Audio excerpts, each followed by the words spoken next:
Recovery means I've learned how to minimize that flow of energy and information. I've learned how to keep the symptoms from happening. I'm recovered. And one of the biggest studies that have been done is by the federal government. National Institute of Mental Health did a study called STEP BD. And that study defined recovery as getting it down to only 2 symptoms over the next year. So they couldn't get it all the way to 0, but they said, well, we'll define recovery as getting it down to only 2. And as they looked at that study, they determined, according to the researchers, that even with the best evidence-based treatment, the best treatment we have, bipolar disorder remains a highly recurrent, mostly depressive illness the older we get. Pretty depressing. So they have proven by their own multi-year, multi-clinic research program, the biggest of its kind, that the concept doesn't work. Well, you know, we have another name for recovery. Bored. So we're bored. We wish we had some fun again. We stop taking the treatment, and where are we? We're back in crisis again. So we can't find a way out of this trap. But they came to a conclusion in their study. And their conclusion to me is the very definition of insanity. We already know it doesn't work. Let's just keep trying the same thing over and over again, hope it works differently next time. So their conclusion is the absence of all symptoms should be the goal of treatment for everyone. That's how we define it. I call this bipolar disorder, and so does everyone else.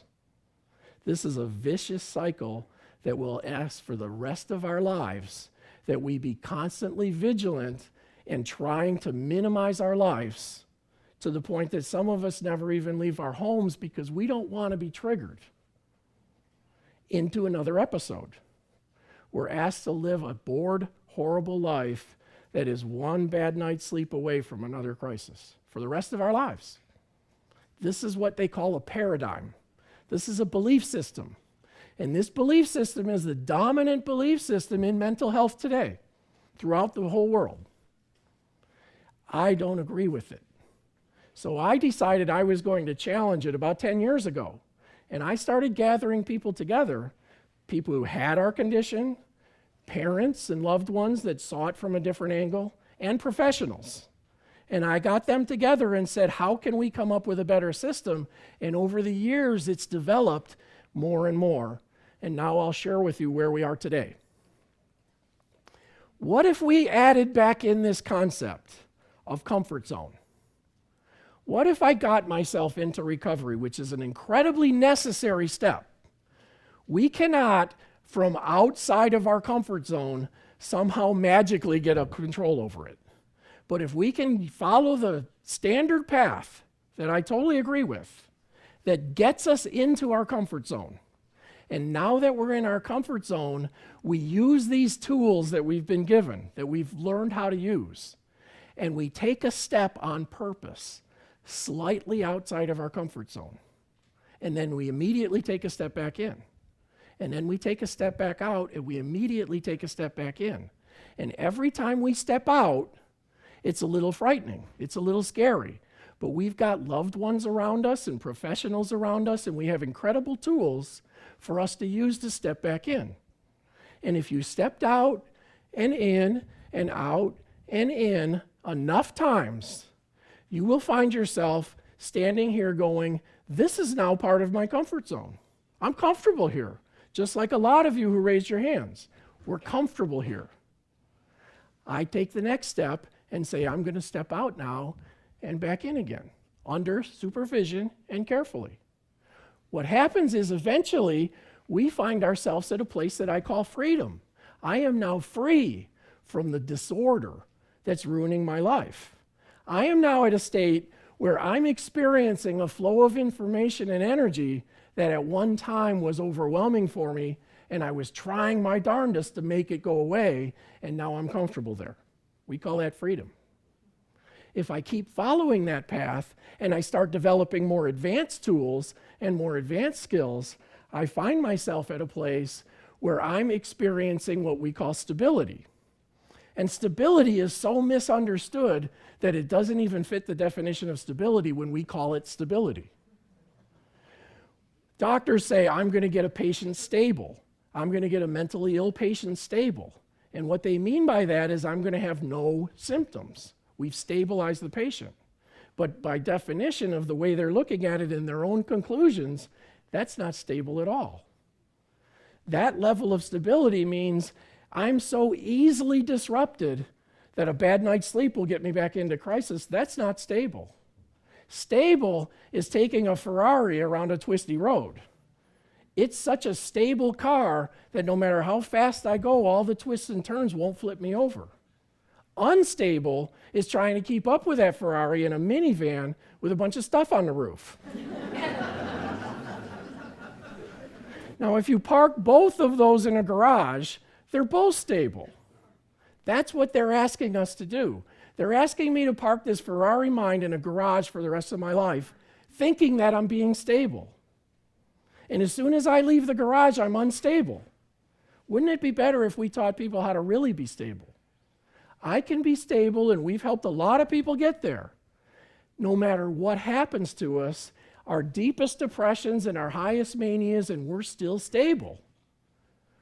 We've got people here tonight that you can talk to that got to a point that this depression, this level, at one time destroyed me. But now I experience this exact same level. I'm comfortable with it. It works for me. That's real stability.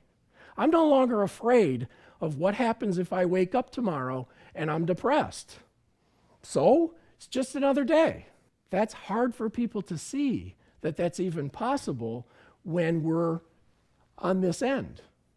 When we're in crisis, it's impossible to understand that some of us have that same level of flow of energy and information, and it doesn't cause a crisis for us. It's easy for us, as a matter of fact.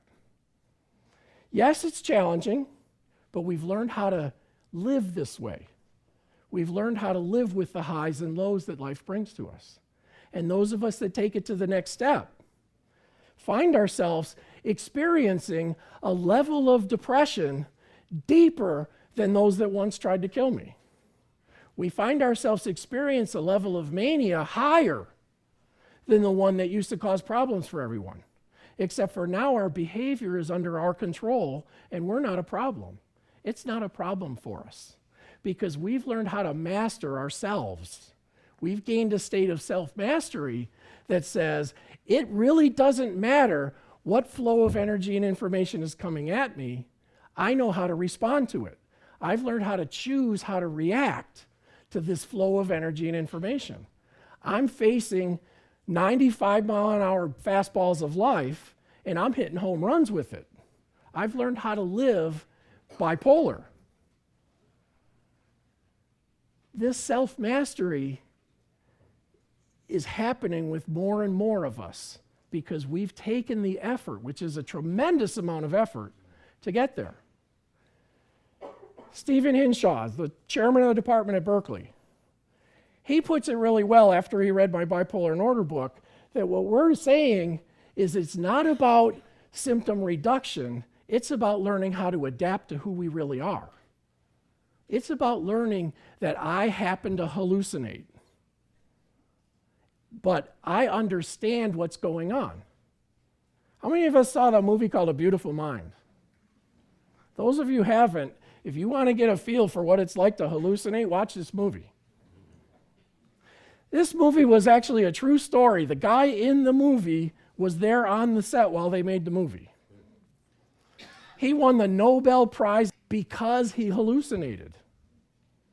He was in a bar one night and he had a hallucination and he didn't even realize he was hallucinating, but he went home and he did all the math and that earned him the Nobel Prize. But he didn't realize he was hallucinating. He didn't understand what was going on, so he couldn't separate his hallucinations from regular life. And it almost killed him and his family. But he got it together enough to be able to go back to work and live a fairly normal life again. He knew the difference. Sometimes he needed help, but he knew the difference. And those of you that saw the movie, towards the end of the movie, he's walking out of his classroom, and the guy who wants to give him the Nobel Prize comes up to him in the hallway. And he turns to one of his students, and he says, "Is this person real?" Everybody remember that? And she goes, "Why? Do you still see people?" And he says, "Yes, but I choose to ignore them." And I thought, ignore them? If you know the difference between hallucinating and regular, even if you have to ask somebody, you might have won another Nobel Prize if you didn't ignore it. If you saw that there was something in there that was a flow of energy and information that you could value and make something out of, why don't you allow yourself to see it instead of ignoring it? Totally different way of looking at this. Well, what that means is we've achieved a state called bipolar in order. I'm bipolar. There is no doubt about it. I have extreme highs and extreme lows, even more extreme than when I was in disorder. But they don't control my life.